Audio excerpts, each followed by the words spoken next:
Now, in the Apple iPhone 17 series camera, you're getting a new feature called Center Stage. One thing to note is that this feature is only available in the iPhone 17 series and iPads.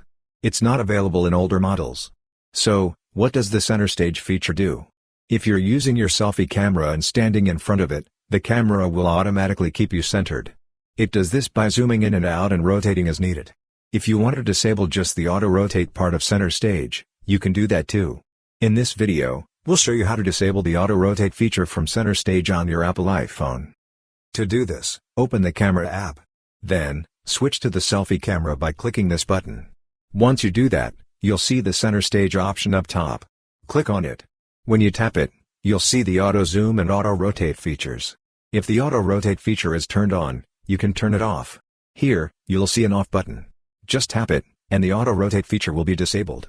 That's how you can easily turn off the auto rotate feature for Center Stage on your Apple iPhone.